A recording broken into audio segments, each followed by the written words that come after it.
Arc 5, Stars What Make History. Chapter 1, It Always Starts with a Visitor. He breaks into a sprint, launching himself forward.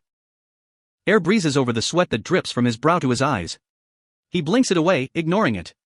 His lungs ache with every breath. His innards twist into knots. He grits his teeth and dispels all his pain. The only thing left in his mind is the word goal. Someone is yelling far in the distance. Their voice draws ever nearer, closing in on Subaru as he runs. With their call as his landmark, as his beacon, he sprints onward. The frantic voice draws him in. Heedless of the white light swamping his vision, he runs. And goal, in fact. The second he crosses the finish line clumsily drawn underfoot, the sky and the earth swap places. Small weeds poke into the crown of his head, and Subaru instantly puts his hand to the ground for a forward roll. The habitual action kills his momentum, and with two more unneeded rolls, he lands sprawled out on the ground. Subaru, baha. Ahg. Everything hurts. Everything stings. But it's over. I did it. Breathing breath after ragged breath, he still finds it in him to shout. He complains as he does to invigorate his faltering heart. He mustn't feel that his fatigue is simply wear, or that his effort is simply exertion. He must remember that this is not the end, and there is still more to come. Every time he tries to dictate where the finish line is, to give himself that satisfaction, Subaru puts his hand to his chest and thinks of that night.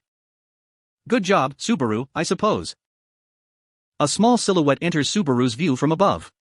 A lovable girl with long, cream hair, and an extravagant outfit, Beatrice. Her fluttering dress looks out of place in the meadow as she presents Subaru with a towel. He accepts it and vigorously towels his head dry. Subaru, thanks. Was looking to cool down, so this is perfect. Beatrice, I'll tell you that Petra cooled it before you go pinning this on me, in fact. Go thank her and she'll jump for joy, I suppose. Subaru, Petra's really considerate that way. But man, weird to see you out here, Biko. Something putting you in a different mood than usual? Subaru swings his arms as he sits up and slides over to Beatrice. She puts her hand to her hip, averting her gaze. Beatrice, just whimsy, in fact. Subaru, oh wow, so it was whimsy, huh?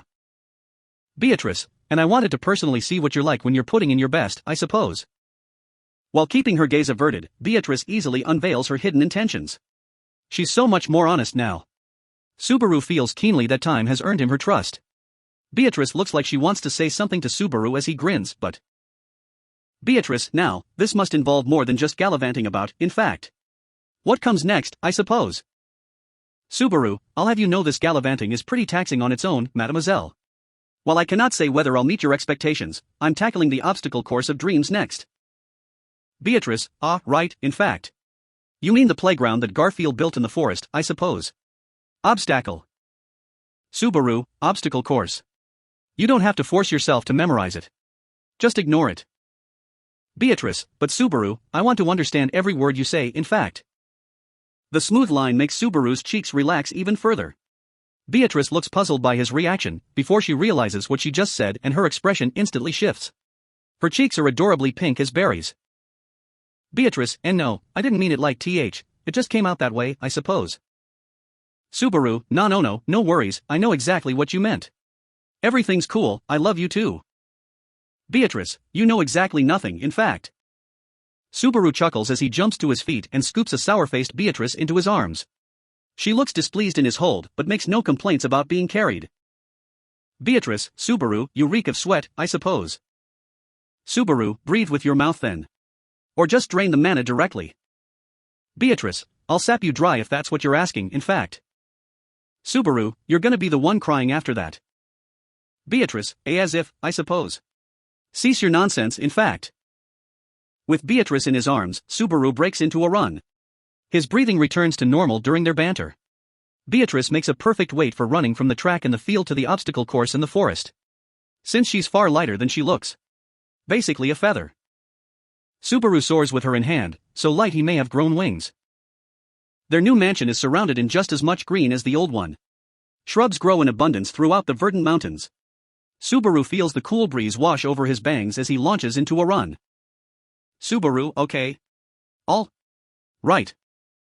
The forest is so lush that it drowns everything visible in green.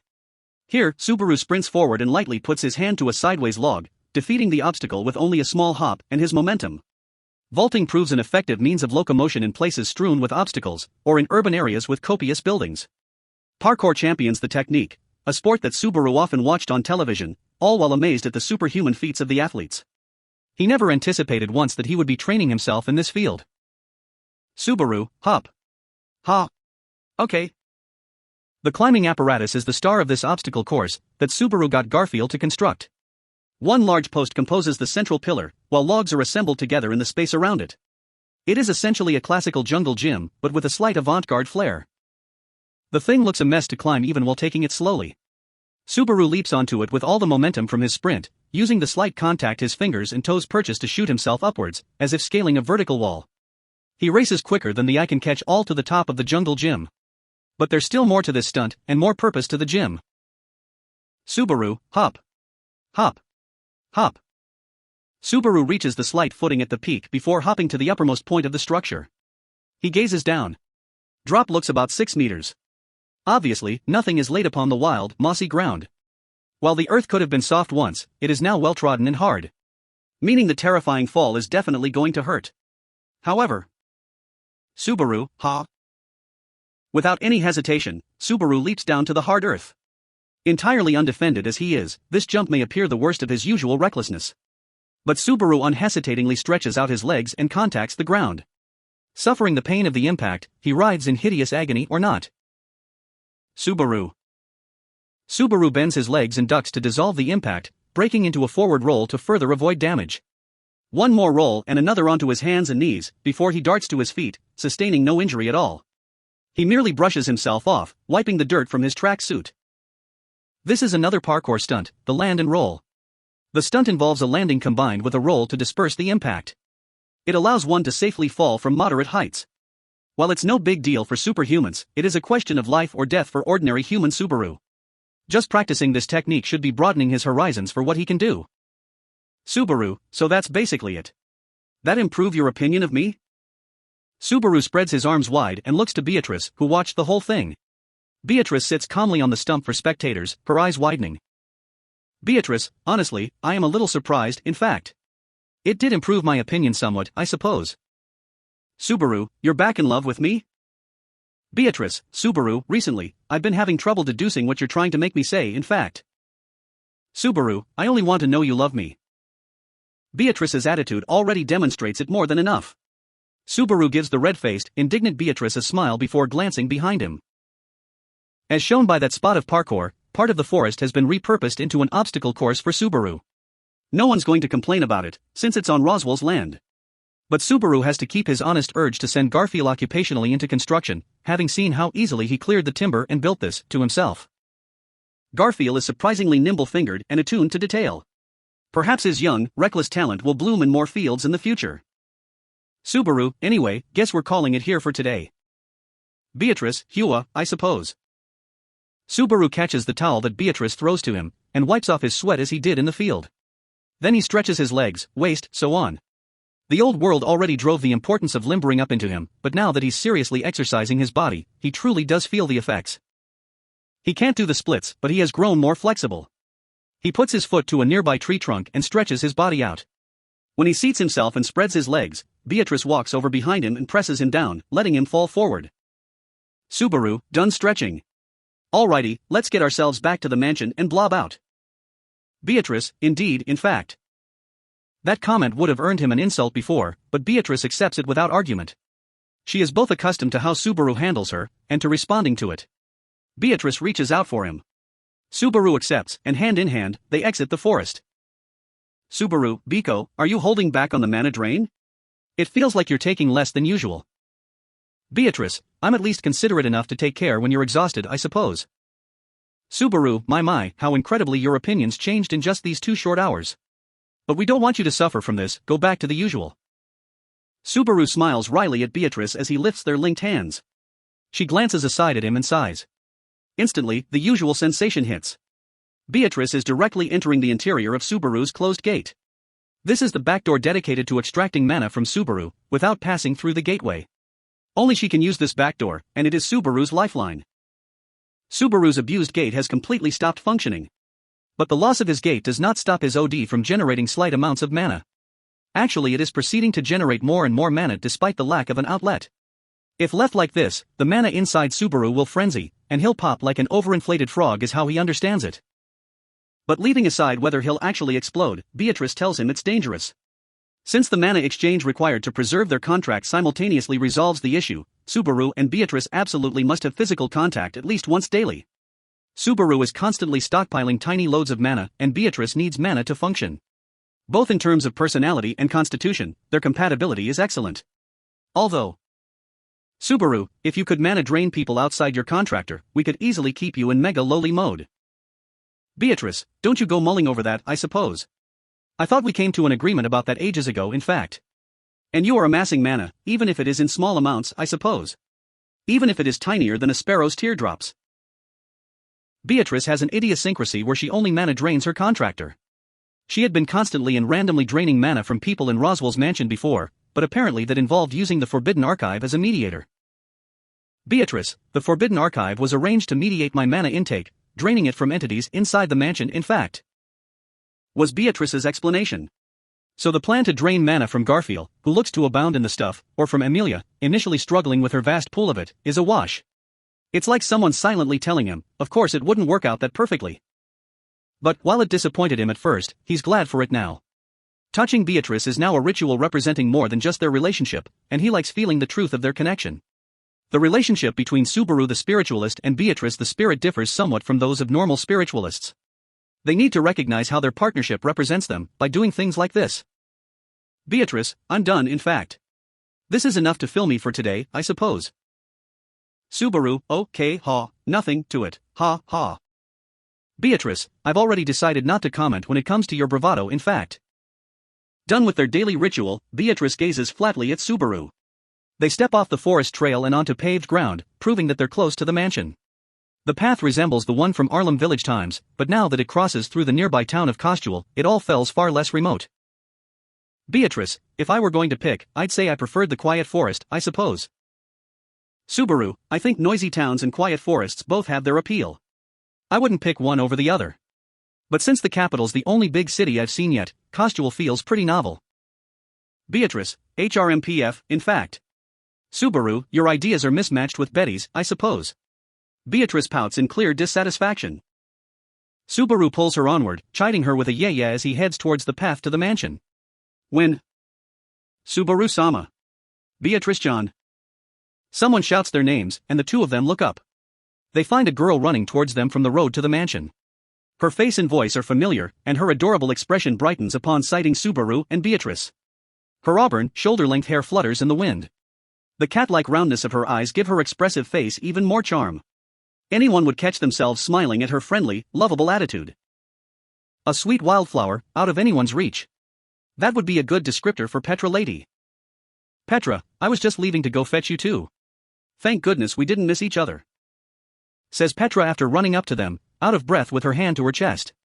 Subaru gives Petra, who had grown to his chest, a pat on the head in response. Subaru, what's the rush? We weren't gonna escape.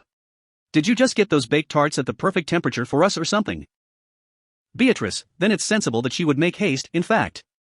Since it's incredibly important, I suppose. Petra, no. That's so not it. You guys are being jerks. Petra puffs out her cheeks as Beatrice nods solemnly, and goes to remove Subaru's hand from her head. But once her hands clasp his own, she stops. She keeps that hold on Subaru's hand, cheeks flushed red as she continues. Petra, leaving the tarts aside for the moment, it's something else. The mansion has received a guest. Amelia-sama said to go and fetch you, and... Subaru, wait, Petra. Just stop there. I'm getting a terrible feeling about this. Petra, ha. Clearly wary, Subaru cuts Petra off. She looks surprised at this, but Beatrice doesn't. Well, yeah. Beatrice has witnessed the same things that Subaru has, considering they've been together ever since moving to the new mansion. Quite a few things have happened between now and the day they left Sanctuary. Subaru, and the conversation pattern goes exactly the same. When you show up to fetch me or Frederica does, or sometimes Otto or Garfield do, it always means trouble. I've learned that much. Beatrice, a guest suddenly appears while Subaru is out. Indeed, this absolutely is the pattern bespeaking misfortune, I suppose. Petra, Beatrice-chan, you're using words that Subaru-sama does. Subaru-sama, stop teaching her weird things. Subaru, the mansion's consensus is that Biko gets to do what she wants. But anyway, the guest. Petra, me and Beatrice are absent due to stomachache. Petra, no. You. Don't. Emilia-sama will be furious. And I have no reason to disobey her. Come on, this way. Petra used to be such a Subaru adherent, but living here has led her to oppose him when needed. Her hands grab Subaru's arm and she pulls him along, putting in her greatest effort to drag him away. As she does, Subaru glances to Beatrice, her hand in his. Subaru, Biko. Beatrice, enjoy your day in fact. Subaru, you're coming too. Beatrice, ga, I suppose. It starts as a plea for help and instantly transforms into embroilment. Beatrice quickly attempts to shake him off, but Subaru keeps a tight grip on her left hand. And her right hand is restrained by Petra, leaving her doubly without an escape. With Subaru refusing Beatrice's escape and Petra refusing Subaru's escape, the trio venture along in their nonsense arrangement to the mansion. Subaru, I know it's too late to kick the visitor out, but that just makes me wish we'd been told sooner. Petra, you mean to have a messenger on messengers? But then we won't know far we need to go out to anticipate them beforehand. That much is clear. Subaru, I'm just saying it'd be nice for everyone's mental health and relations if we did something about that. Anyway, do you know who today's visitor is, Petra? The one receiving the guest is going to be Petra, Frederica, or Ram. One of the three. Since Petra is out here fetching Subaru, one of the other two will be dealing with the guest.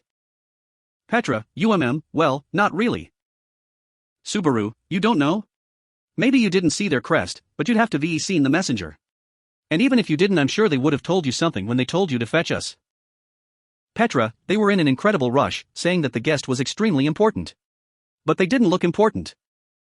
Subaru, you can't judge much off of people's appearances. Sometimes you get little girls with powerful drills who also command dark powers. Though they may seem a mere dress-wearing lowly, in truth they preside over. Beatrice, shut it, I suppose. Beatrice is the one calling off the jokes, leaving Subaru silent. Petra looks at the silenced Subaru, still worried. Petra, I don't judge people based on their appearances anymore either. Subaru, that's good, Petra. Dunno what happened to change it, but it was important you did. Petra, I thought the new nasty-eyed choresman who came to the village was a weirdo, but he really wasn't.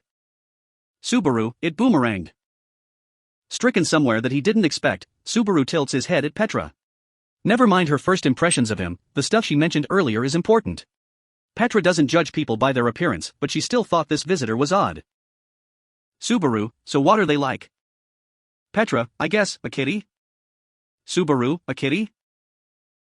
The image of a gray cat spirit, long tail wagging, comes to mind at the word kitty. Subaru's feelings for him are complex, and there are things they must talk about upon his eventual return. Subaru, gotta ask him for his daughter.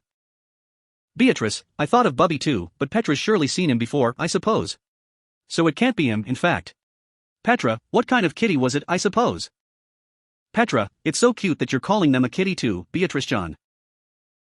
Beatrice, pet. Are. Says Beatrice indignantly to a teasing Petra. Petra gives an easy, sorry, and looks up in thought. Petra, I guess they weren't really a kitty. I haven't really seen one before, but I suppose they were a catfolk demi-human. I always think of Big Bro Garfield when I think of demi-humans though. Subaru, Garf's mixed race, and he doesn't have any blatantly obvious demi-human traits. Best you can manage on closer inspection is how intense his eyes are. And I guess you could mention his sharp canines. According to Garfield, his canines will always keep growing, much like a rodent's incisors, and he needs to chew on hard objects to maintain their length and sharpness. It's not uncommon for Ram or Frederica to flip out at him after catching him chewing on the mansion's banisters. Subaru, so a demi-human who looks demi-human has arrived. If they're catfolk then they're probably a beastman, and I do know a couple of those. It's a given in the capital, but Kostual also has many beastfolk demi-humans. A long period of time has dissolved the discrimination against demi-humans in the domain of Roswell the demi-human fancier, making this area a nicer region for demi-humans to live in, or so says the local bunny-eared bartender. But Petra, who spends her time working in the mansion and goes to Arlem Village rather than Kostual on her days off, naturally is less familiar with them. Petra, I get it. Could you show me around Kostual on my next day off, then? Subaru, yeah, sure. I'm sure you'll get to go there for shopping and stuff too, and you want to be making as many friends as you can. Subaru gives that poorly thought promise, and Petra pumps her fist.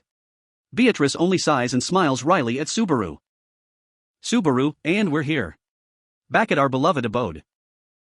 The gates come into view during their conversation and Subaru lifts his hands, linked as they are with the girls. He ignores their protests as the gesture forces them to stretch, correcting his own posture and looking at the mansion. This is the new mansion replacing the old, burnt one.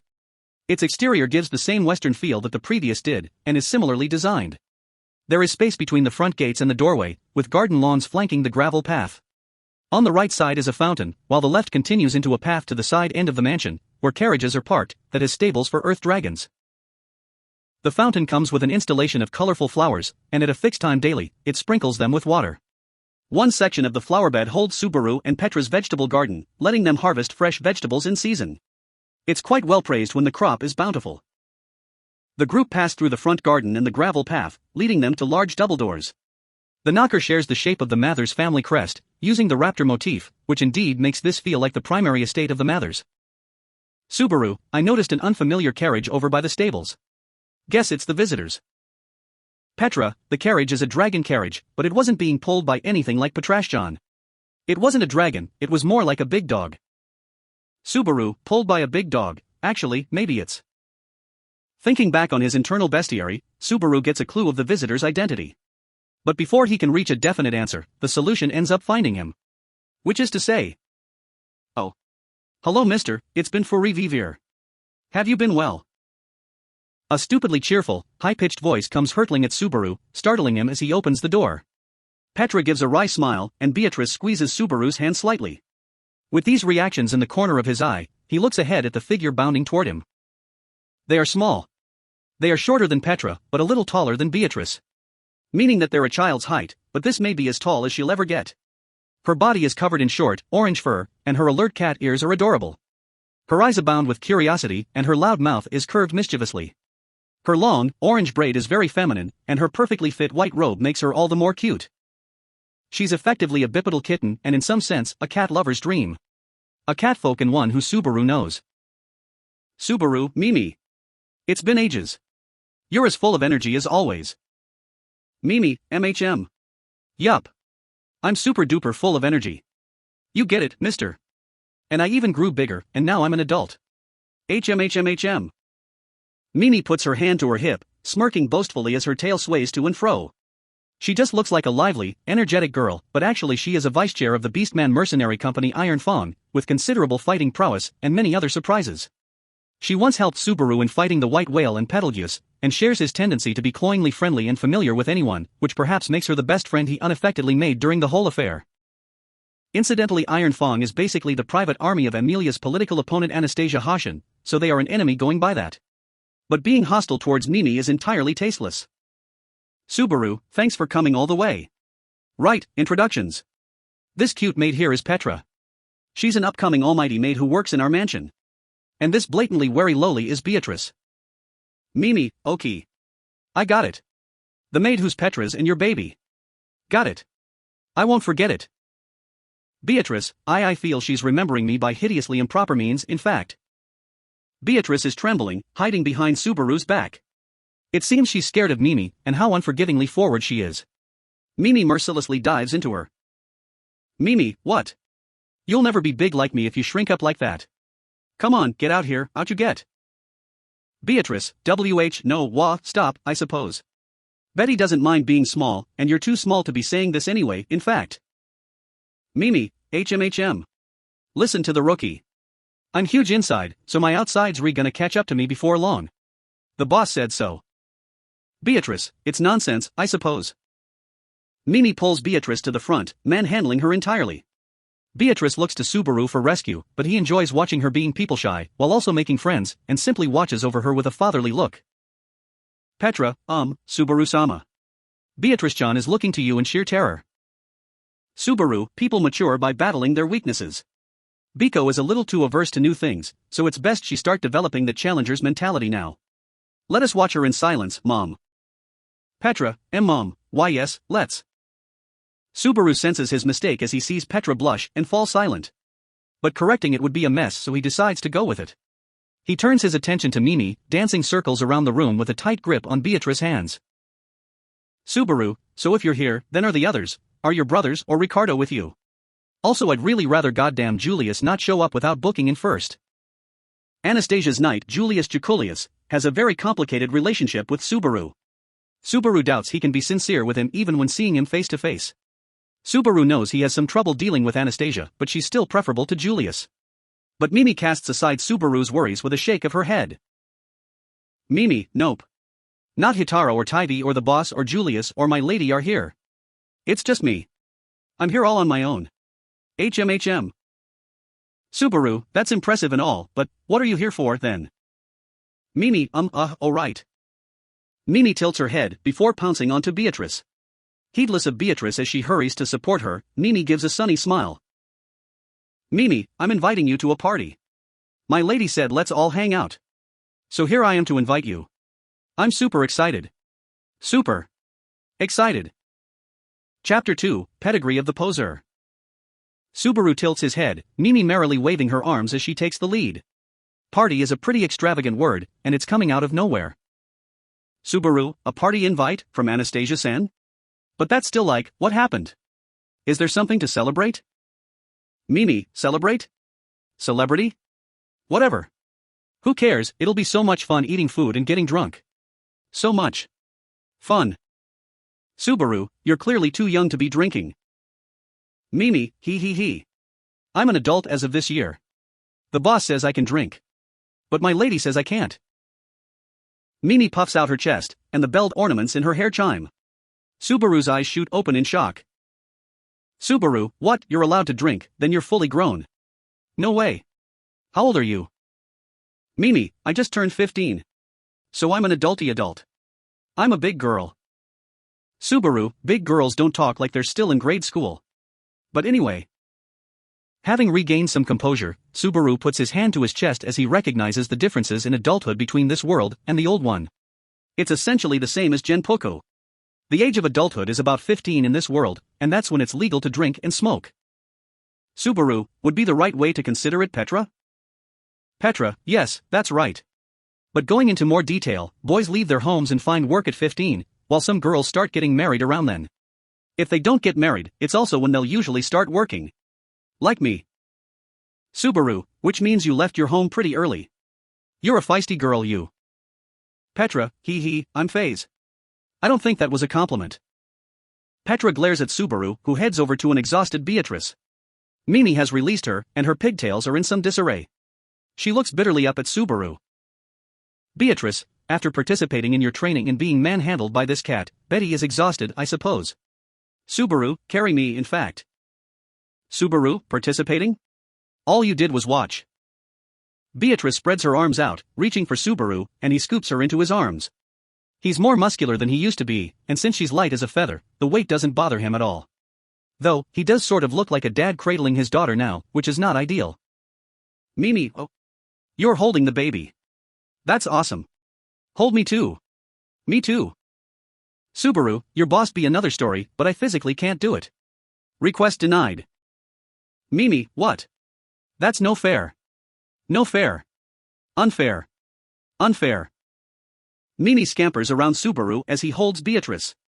For some reason Beatrice smiles victoriously. Eventually Mimi grabs onto Subaru's tracksuit. Mimi, okay then. I'll just climb up. Subaru, idiot. Stop, you'll topple me over. Petra, help me stop. What are you doing? Petra, I'm not jealous or anything. I'm not. But would you mind if I climbed you, Subaru-sama? Subaru, yes. Subaru holds a little girl, with a kitten girl and a maid girl pursuing him incessantly. The shenanigans in the foyer continue without resolution. When? I thought you were taking forever to return, and here you are monkeying about in the foyer. The frigid voice makes Subaru and Petra stand up straight. Mimi's eyes sparkle with curiosity for the new speaker, while Beatrice sighs. The voice is coming from the stairway overlooking the foyer. Subaru glances up to find a girl standing there, where she can see the four of them. She has pink hair, and wears a shortcut maid outfit. Her cerise eyes look apathetic, and though she is cute, there is nothing cuddly about her. This is Petra's colleague Ram, the head of the maids in the mansion. She gazes coldly at Subaru and snorts a breathy, ha. Ram, filthy. Subaru, you're the filthy one for reaching that conclusion. Maybe you can argue about how sound this is, but it's still a heartwarming scene. Ram, you always bend reality to suit your purposes. But Barusu, you mustn't forget. I judge only by what I've seen. Subaru, maybe you could take off your weird filter before you start looking, please? Ram glances at him disinterestedly, apparently unwilling to hear him out. She ignores the stunned Subaru and looks over at Petra, who instantly starts to quake. Ram, Petra. I told you to drag Barusa here by the neck if you had to. Would you like to explain why you are playing with him in the foyer? Petra, I am sorry, Sister Ram. Ram, it seems you weren't listening, Petra. I believe I asked, why are you dawdling here in the foyer? Subaru, stop acting like the sister from hell. It was just me screwing around. Petra's not to blame. Ram, of course she's to blame. I'll pummel you, Barusu. Subaru, she's only a little to blame. Pleased with that concession, Ram jerks her chin to the room behind her. Ram, you mustn't keep Emilia-sama waiting. Barusu, to the upstairs parlor. Petra, the dining room. Beatrice-sama, accompany Barusu. Beatrice, of course, I suppose. Mimi, what about me? Come on, what about me? Petra regretfully lets go of Subaru's sleeve, but he remains caught in the energetic catgirl's firm grip. Ram brushes aside her hair, caught on her cheek. Ram, I ask you accompany Barusu to the parlor, dear guest. I'm afraid that your companion is unsettled by your absence. Mimi, Hokai. Guess I gotta go back then. I done a no-do. Even Ram is polite when receiving guests. Mimi laughs boisterously in reply, but Subaru catches something that he can't ignore. Subaru, companion? But I thought you said you were alone. Mimi, I did, and I am. Not Hitaro or Taivi or the boss or Julius or my lady are here. But Joshua's here. I'm alone being Joshua's bodyguard? Subaru, bodyguard? Mimi, yes. Bodyguard. Mimi puffs out her chest, smirking. Subaru pats her head before looking back up at Ram. Subaru, I'm sorry. I was so sure it was only Mimi. I didn't realize I was making someone wait. Ram, so it seems. It's fine, but do hurry. Emilia-sama's patience will tire before long. Subaru, can't have that. Okay, see you later, Petra. Let's go, Mimi. Mimi, who? Who is this mysterious Joshua? He must be someone from Anastasia's faction who Subaru doesn't know. If they're sending him as a messenger and appointing Mimi as his bodyguard, he must have suitable rank. He could have an important post if Mimi refers to him without an honorific, but then again considering how indiscriminately friendly Mimi is, it doesn't exactly indicate much. Petra, I'll bake the tarts once everything has settled down. You will taste them, won't you, Subaru-sama? Whispers Petra before darting out of the scene. Frederica must be waiting for her in the dining room. Subaru doesn't know whether they'll serve food in the parlor, but either way, it seems like it's going to be a while before he gets to eat Petra's tarts. Subaru, who else is in the parlor with Emilia-tan? Ram, Roswell-sama has not returned yet, which leaves her with Otto and Garf. If the visitor is an assassin in disguise, Garf will be enough to manage them. Subaru, doubt we need to be so worried about direct attacks. I already told Emilia-tan to use Otto as a human shield. Ram, if I ever feel in danger, that's what I'll do too. There are no words for how they treat Otto. Well, actually no, there are. Either way, if those three are the ones in the parlor, Otto must be stuck pulling more than his weight. Should they neglect to lessen the strain upon him swiftly, they are liable to lose their precious internal affairs minister. Beatrice, he never gets his reward, I suppose. I don't understand why he's even friends with you, in fact. Subaru, it might be invisible to others, but me and Otto are tied together with a solid bond of masculine friendship. Rock solid. Mimi, rock solid. Ramsai guides the three up to the parlor, the very first room after scaling the foyer staircase. Ram knocks on the door, which then opens from inside. The face that peeks out belongs to Garfield. There you are, Captain. You were talking so long I was thinking I'd have to go and get ya. Subaru, it would have been funny if you all said you were leaving to look for me and left Otto there on his own. Garfield, crap, it woulda. Now I'm imagining him panicking everywhere and freaking out. Garfield, with his short blonde hair, sharp fangs, and characteristic forehead scar, shares a mischievous grin with Subaru. He jerks his chin, his arms crossed, apparently keeping himself posted at the door. Garfield, get in here. TH guests saying why gotta be here if we're gonna talk. Otto and Emilia-sama were trying to give him a welcome, but it all just looked like a comedy. Subaru, honestly I'd want to see that. Ram, cease this foolishness and enter the room. We're already delayed. Subaru, GUH. Ram drives her foot into the small of Subaru's back, and he goes stumbling into the room. His odd posture as he bursts into the scene earns him stares from those in the parlor. The predominant emotions are relief, exasperation, and confusion, respectively.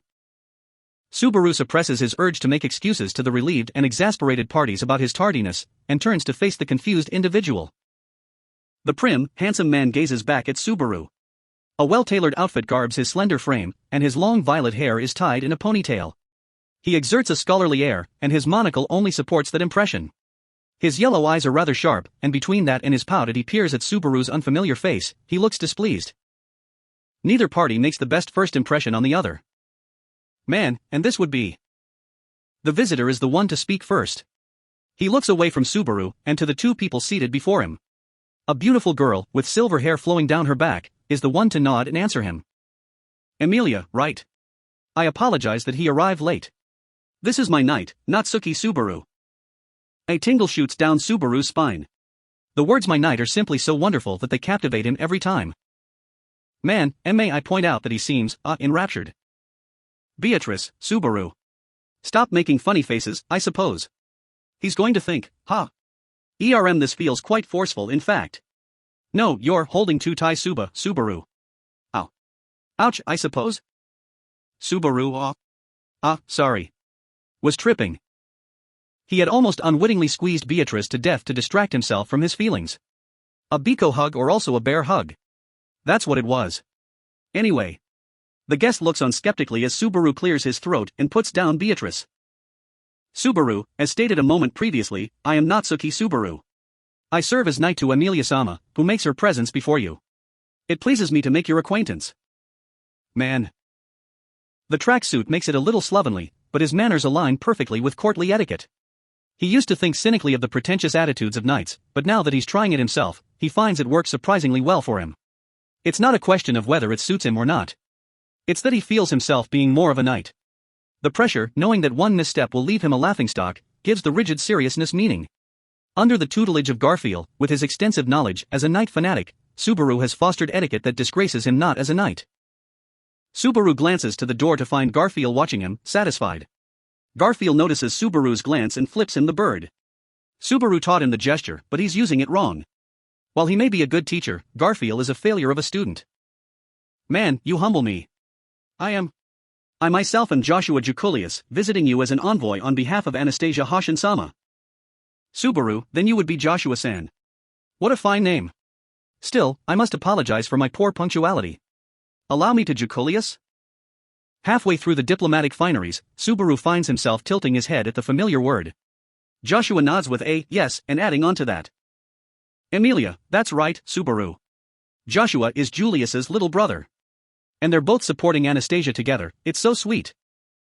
Laughs the girl, her chaste demeanor gone, and her speech far more casual. Her face as she looks at Subaru is her true face, naturally. Subaru sighs, staring impolitely at Joshua as he seats himself opposite him. As he seats himself beside Emilia, like it's natural. Subaru, what, so he's Julius's brother? Actually now that you mention it they are pretty alike. You have that disdainful, or not, intense, gaze of his. Or that mocking, or not, elegant, smile of his. Or that hellish, or not, pretty, hair color of his. Otto, if you need force it every time then would you care to refrain from commenting? Says Otto, unable to hide his sweat. He's the head minister of the Emilia faction's internal affairs, or more rather he's the only one capable of being said minister, so that's why he has the title. But diplomacy terrifies him immensely. Subaru, did you lose weight? Otto, life here is simply too exhilarating, yes. When things in this exact vein keep happening in constant succession, the mental fatigue leaves me too exhausted to exercise, and thus skeletal. Skeletal. Mimi, skeletal. Skeletal. Cheers Mimi, unintentionally aggravating Otto further. It looks like the only thing keeping Otto quiet is the fact that Mimi is the guest's companion.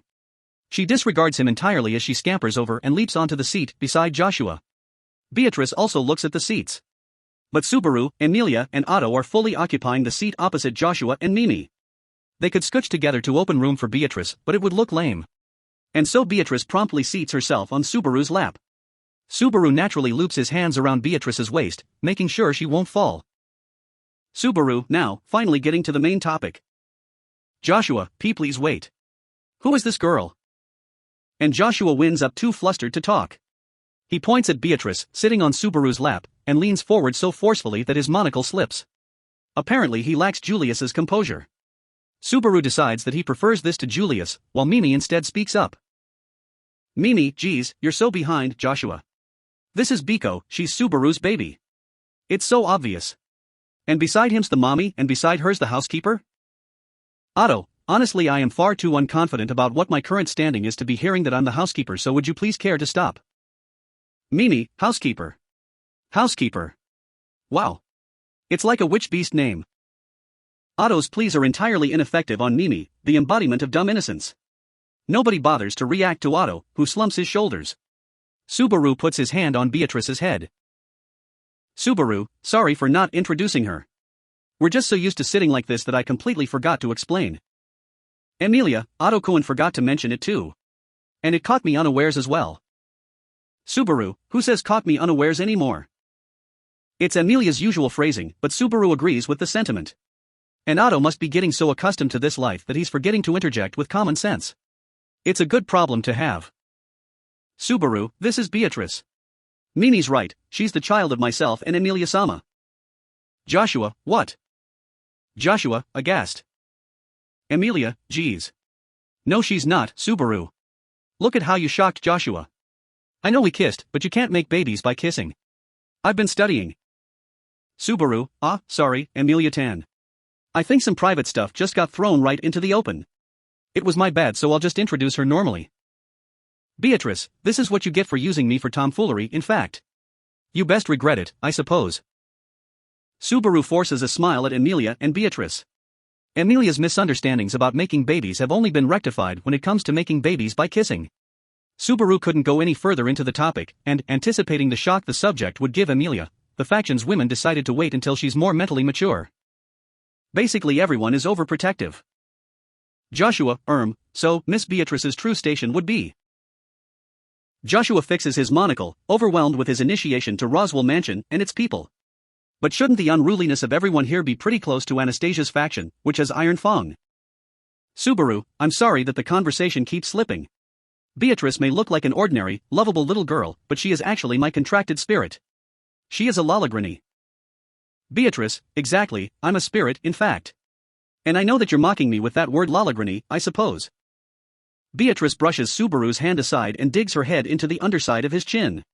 She has grown rather proficient in Subaruese, making verbal gaffes generally impermissible.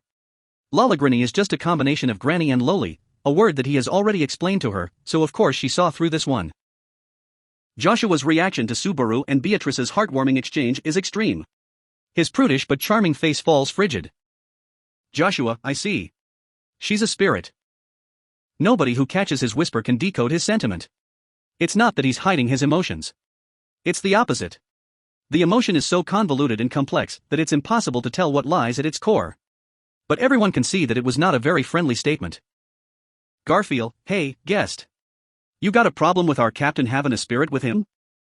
Garfield has inherited Subaru's old role. Which is, practicing disrespect to anyone. While everyone else deliberates on how to address the problem, he fearlessly dives right in. Joshua promptly shakes his head. Joshua, no. It's nothing important. Just, it struck me that Natsuki Dano is a spirit knight. As I myself am sure you already know, my brother is a spirit knight. The title is so rare that you could call him the only holder in the nation. Subaru, yeah I know. When we were fighting the witch cult he really GHK. Helped me out of lots so. Otto, are you truly so reluctant to accept that he saved you? No. But thinking back on his battles with Julius makes him feel awkward about what he's saying, and makes the old wounds from his beatdown sting. Beatrice, I heard that there was another knight who uses spirits in fact. What an odd turn of fate for it to be your brother, I suppose. Joshua, what do you mean by odd turn of fate? Spirit. Beatrice, it's obvious what I mean in fact. Precursors are destined to be excelled, I suppose. His best place is as an ornament on the glorious road that Subaru and haha. Subaru, don't pick fights with people we just met. And I've got nothing on Julius. I'm never gonna beat him in what he does. I don't beat people who are good at puzzles by challenging them to puzzles, I beat them by challenging them to Mario Kart. Subaru muses Beatrice's hair and bows his head to Joshua. While pushing Beatrice's head into a bow as well. Subaru, I'm sorry. I wasn't trying to make a fool of your brother. Or really, I know that I'm less capable than him. This spirit here is just being a braggart. Joshua, an admirable and correct judgment. When comparing yourself to my brother, it's natural to recognize your inferiority. Subaru? Subaru was looking to make a mature compromise, but Joshua's abrupt arrogance makes things precarious again. Heedless of Subaru as he furrows his brows in confusion, Joshua catches the light on his monocle. Joshua, yes. My brother is amazing. At the age of 20 is the second most capable of the Imperial Knights, the finest order of knights of the kingdom. His service to Anastasia-sama currently distances him from his station as an Imperial Knight, but once her wishes are fulfilled he will be secured a place as head of the Imperial Knights. He has a close, amiable relationship with the Sword Saint Reinhardt and holds himself impeccably in both public and private contexts. He is strict on himself and others, disciplined, ambitious, always seeking improvement. His beautiful looks enrapture scores of women, and his personality is accordingly excellent. Yes. My brother is amazing. You're nothing compared to him. Subaru. Joshua speaks with passion, his face red as he goes on and on and on. Subaru has no reply, and Beatrice recoils too. Garfield and Otto stay silent, unsure whether this could get deadly, and Mimi is too busy stuffing her cheeks with snacks to help him out of this. There is only one person here who can counter Joshua's screed. Amelia, he. Joshua, you love your brother Julius so much. In this room exists an angel who will take anything positively. Her words make Joshua realize what he just said, and his face reddens in shame rather than excitement. He clears his throat, managing to compose himself. Joshua, my apologies. I may have fired myself up. I have some difficulty restraining myself when it comes to my family. Amelia, no, it's okay. I want to hear you talk about Julius more. I've only ever seen Julius while in the capital here and there, so there's lots more I want to know about him. Joshua, really? Well, there are several memories of me and him that. Subaru, how about we save those for another occasion and finally get to the point? How does that sound, Otto? Garfield. Both, huh? Subaru cuts in, forcing the other two into the conversation while they pleadingly try to stay out of it. But they do promptly nod in agreement. Joshua then notices that the conversation has strayed incredibly far and... Joshua, then, we will save the stories of my brother's magnificence for another time. I myself must also fulfill my duties and reconvene with Anastasia-sama shortly. Amelia, right. I'm so excited for them. So, it really took us a long time to finally get here, but what is this visit all about? Joshua's awkwardness lingers as he feigns calm, while Amelia easily enters royal selection candidate mode. The tone of their voices drop, bringing a tenseness to the parlor. Amelia can establish tension like this because she has come to recognize her place as a budding politician. Joshua, I speak to Amelia-sama on the behalf of my master, Anastasia Hashin-sama. The prickly tension makes Joshua's expression regain its former warmth. He puts his hand in his pocket, withdraws a letter, and sets it on the table. He opens it. Looks down at the letters and their black ink. Joshua, Anastasia-sama wishes to invite yourself and all of your associates to the city of Pristella.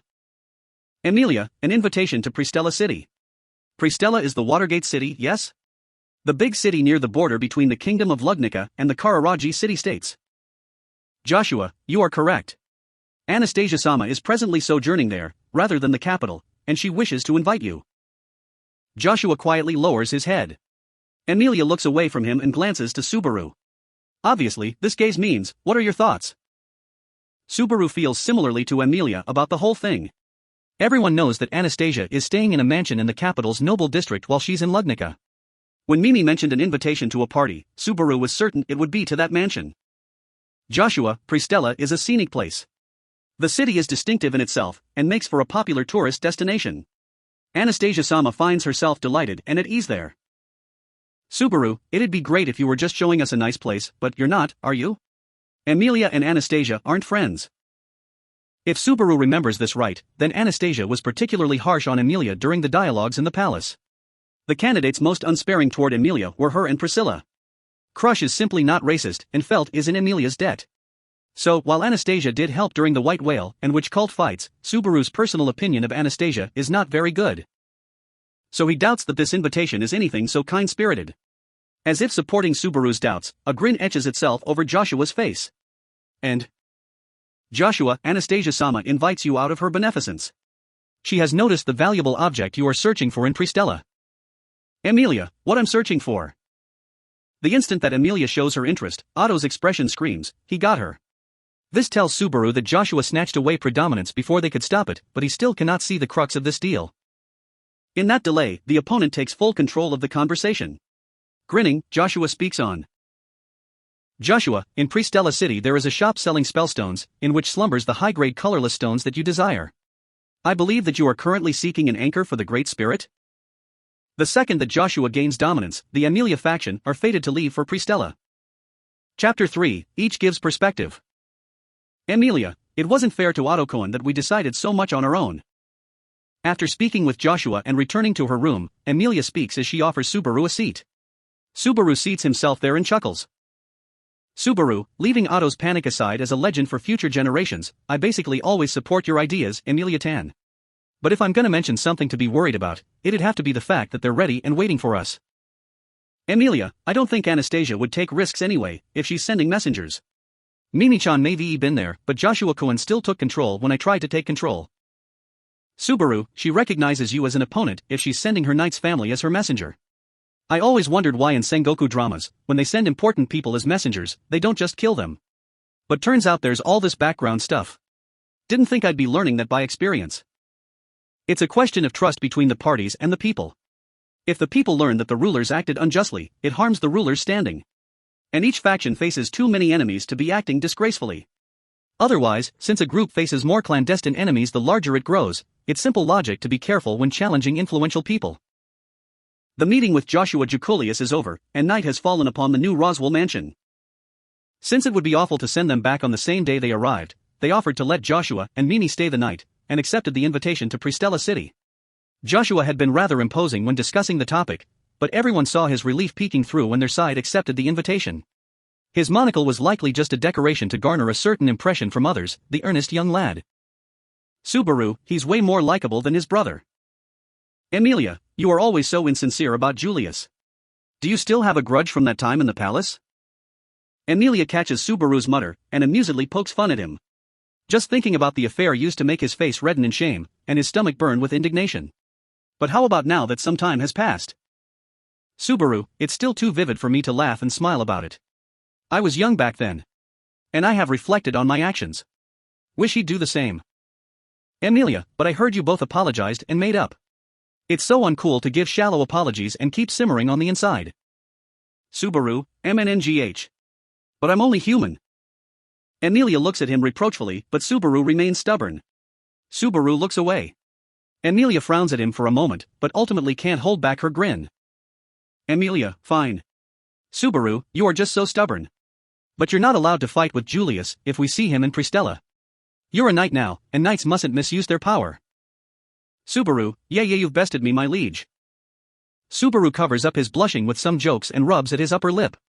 He gazes absently around Amelia's room before seeming to remember something. Subaru, oh yeah, Amelia Tan. I don't really know much about Pristella, is it known for anything? Amelia, HMP, you need to study more, Subaru. Pristella is one of the 5 main cities of Lugnica, on the Tigressy River that marks the border with Kararaji. It's famous for being built right on a huge lake, with canals flowing through the city. Subaru, okay, so leaving aside that that's all second-hand information, it's a floating city. Well, you have Venice, so may as well be possible here too. Venice springs to mind when it comes to aquatic cities. The town is surrounded by water on all sides, with lakes winding nonchalantly through the stone cityscape. It's one of those romantic places that everyone visits at least once, and Subaru regards it as a picturesque spot too. And so that's the impression he gets of Pristella. Amelia, no, Subaru. Pristella isn't a floating city, it's a Watergate city. Subaru, Watergate? Amelia, yes. It's in the middle of a lake, so the city floods when it rains. They built huge walls around the city to stop that, and there's gates to regulate the water levels. The gates are so amazing and famous that they don't call it the floating city, they call it the Watergate city. Amelia's explanation flips Subaru's pretty water town into an enclosed watery jail. The concept is all so beautiful, and then they ruin it with these giant walls. Subaru tilts his head, wondering why they built this whole mechanism. Amelia, I think there's lots of theories behind the city's construction. Like, they were testing the limits of their technology, or trying to conquer the floods without relying on magic or the dragon, or trying to trap a powerful, evil witch beast. Subaru, none of them sound sensible, but they all somehow feel possible, which is how you know humans did it. The average person wouldn't come up with the idea, but the geniuses of humanity are fundamentally liberated from the reins of common sense. And sometimes their ideas get realized. Either way. Subaru, but we still don't know what they're planning. Doubt they're just being nice and directing us to what we're looking for. Amelia, are you sure? Have you ever considered trusting in people more, instead of being so suspicious? Subaru, sorry, but all the candidates have their faults. And I don't trust what they're plotting for a second. Crush Herself is trustworthy, but Subaru doesn't know whether she'll stay a demure lady, and he has to keep wary of Felis. That problem is solved if Wilhelm reins Felis in, but the sword demon puts Subaru on edge too. Knowing their circumstances, it's difficult to trust them when they're left to their own devices. Subaru has no idea what Anastasia is thinking or what drives her. He cannot divine her motives for sending this invitation.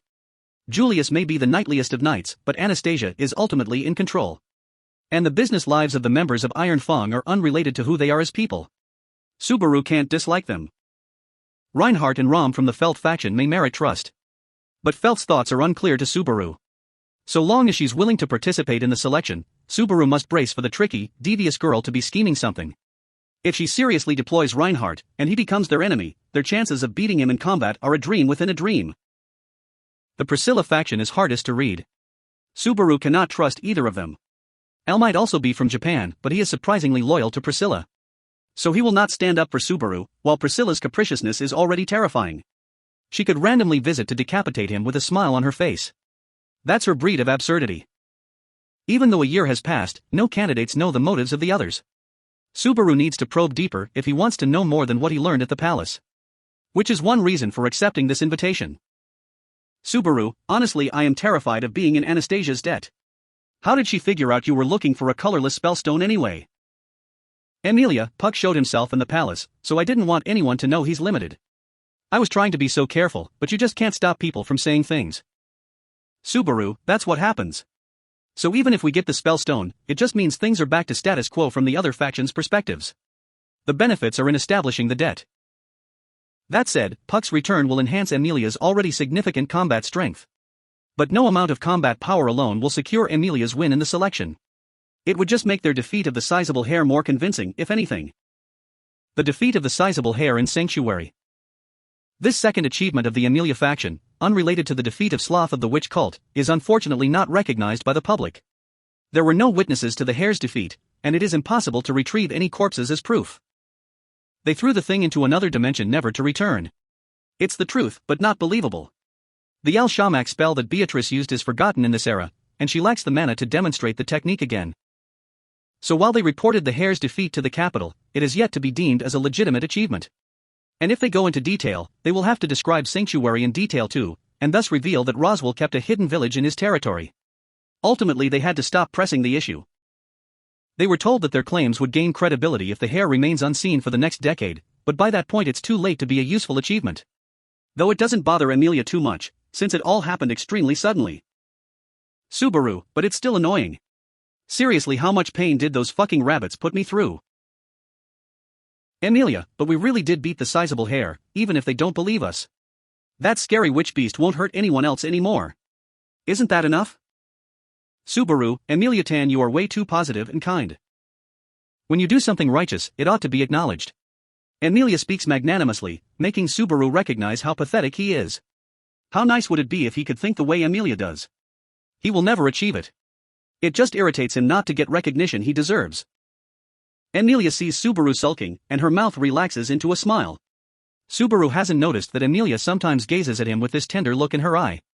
Or that her expression during these moments lacks the maternal spark of a mother watching over a child, and is instead something indescribably complex. Amelia, and people already know that you've achieved things, Subaru. It's formally recognized that you fought the white whale and defeated Sloth. Subaru, for those, it really feels like I only got the scraps. People were doing a lot more than me for the white whale, and I just happened to snag the perfect moment at the end. And I didn't have that goal in mind for Sloth. All he was thinking during the Betelgeuse fight was to protect Amelia. Or no, that's not quite accurate. What Subaru felt back then was both desire to protect Amelia, and hatred for Betelgeuse personally. It's not a question of which is legitimate. Both are, and both desires are Subaru's own. It makes him uncomfortable that a fight which was basically a personal grudge is deemed as being for the sake of the world at large. Amelia, but that's the same for the sizable hare. You defeated two of the witch beasts that had been tormenting the world for 400 years in such a short time span. I know I'm not one to say this, but it's like you're doing so much more than you should. Subaru, yeah. And there I am involved in both. Honestly, I think what I've done's excessive. Let's just hope the last one doesn't show up. Amelia, yes. Subaru trusts in the power of words and prays to never encounter the black snake. But Amelia's response is rather wooden. It's almost as if she has some personal thoughts on the black snake. Amelia, so anyway, about Pristella. But before he can address the shift in her attitude, she changes the topic. Obviously she doesn't want to talk about it. And, having grown somewhat wiser, Subaru decides not to force an explanation out of her. Though sometimes he forgets to pay attention to things like that and acts exactly how he used to. Amelia, we know we're going, but do we really want to go with the same people? I kind of wanted to talk with Roswell about it too. Subaru, I think we're fine. You're going, so naturally your knight, that is me, and my partner Biko will be coming too. But being serious, we bring Garf for combat and Otto too since he's so insistent to go. I'd really like for Petra or Frederica to come too so all your needs are addressed, but... Amelia, it's too bad. Roswell's busy with the meeting of the Western Lords. We've known forever that Petra needs to join him for her maid training. Though she's so angry about it. Subaru, because she completely hates Roswell after the sanctuary thing. Roswell enjoys it, which keeps Ram quiet, but... Petra is maturing justly and brilliantly as a maid, but her core is still dangerously childish. Her harshness on her master Roswell is particularly striking, and she conceivably would wring the water from her washcloth into his tea. But since Subaru is on Petra's side, he's ready to overlook it even should he hypothetically witness it. Only time will mend broken trust. But it seems that a year was not enough for Petra to start listening to Roswell. Subaru, which means Frederica should go with them as a restraint and a model of proper etiquette, which leaves Ram in the mansion. Hold on, this is dicey. Amelia, really? And we'll be going to the meeting too, so Klein-san will be there. I'm sure he'll be friendly with Petra, so maybe Frederica doesn't need to go. Subaru, Klein-san. I don't really get him. Subaru thinks back on the powerful butler of the Milord Mansion, where the group stayed while their mansion was being prepared. He works with such incredible refinement that the eye can't catch it. It's a mess of a compliment, but it's what describes him. Subaru's training in parkour also began with Klein, who taught him the basics. He coached Subaru, who cannot exceed the physical limits of the ordinary man, when he was trying to figure out how to move without disregarding his boundaries. Anne Rose and Klein have visited the new mansion multiple times to hang out. Subaru had Klein watch him practice his parkour, but then Klein defeated Garfield's obstacle course without breaking a sweat and without ruffling his clothes. He's inhuman. Subaru, but leaving aside who's staying in the mansion, we shouldn't worry about it. And anyway, I should be the one more concerned about being careful. Goes for you too, Amelia Tan. Amelia, I do feel bad about agreeing without discussing it. I'll have to apologize to Otto Cohen. Subaru, he doesn't care about his dignity, but he does hold on to things for ages. I'll tell him that I told you off so hard you cried. Amelia, thank you. Subaru fires an uppercut into the air, and Amelia smiles. She puts her hand to her chest and touches the blue crystal pendant hanging there. Even now, the Great Spirit Puck sleeps in that crystal. Never mind his true power, this gem isn't even strong enough for him to communicate. If he even twitches, the jewel will break and he will be unleashed, or so Amelia and Beatrice say.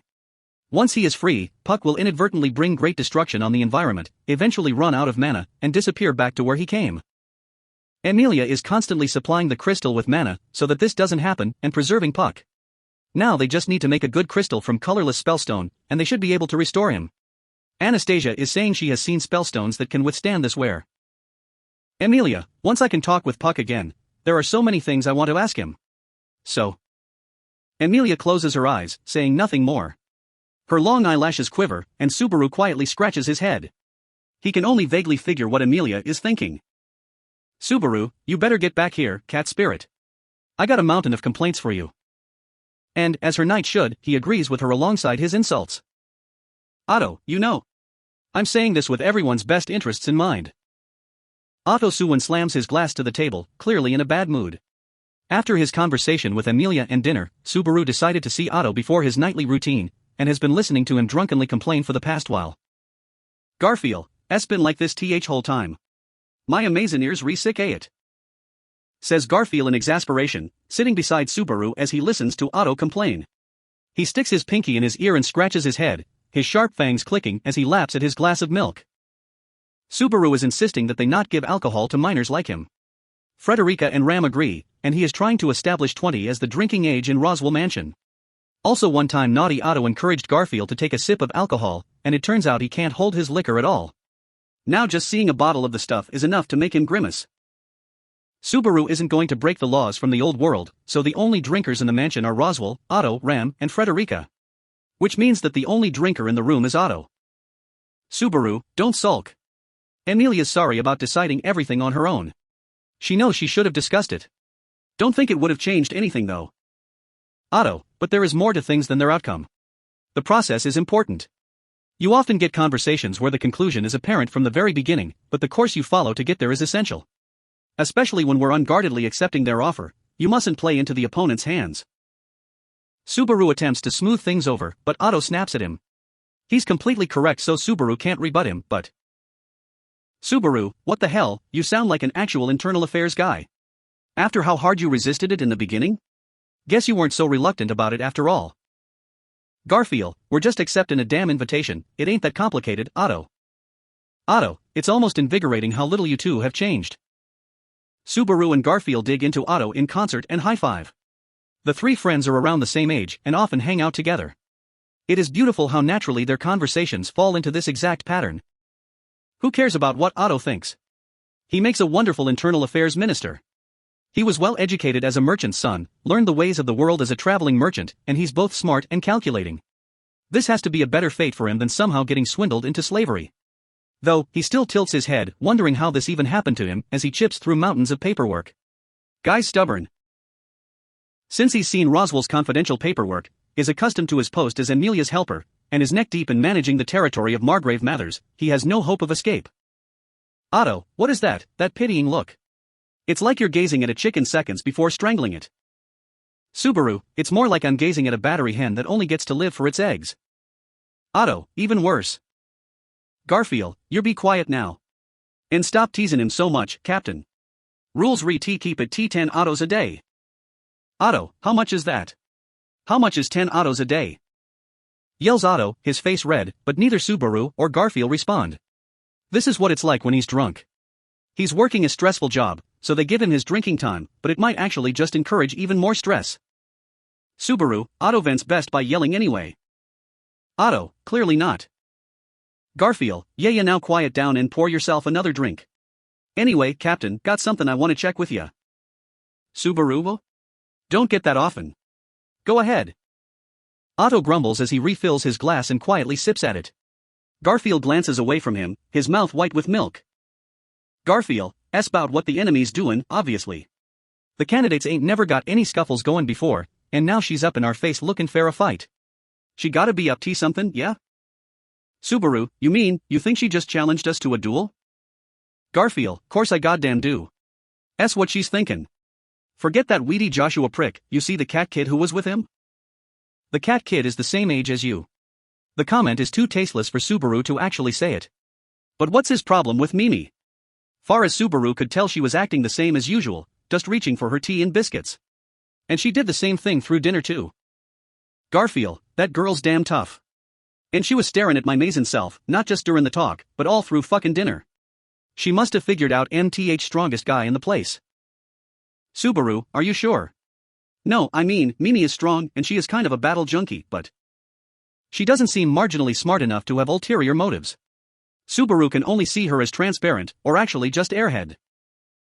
Garfield, either way, SH is keeping an eye on my amazing self while she's here. Best we make sure you and Amelia-sama ain't caught on your own while we're over there, Captain. Otto's one thing, but we ain't ever recovering if we lose you. Otto, you do realize that this fief will be an absolute mess if I'm gone. I wish that you would take that into consideration sometimes. Garfield isn't trying to belittle Otto as he urges caution. It's just that he needs to make the comparison if he's going to get his point across to Subaru. Though he doesn't pass up the opportunity to play with Otto.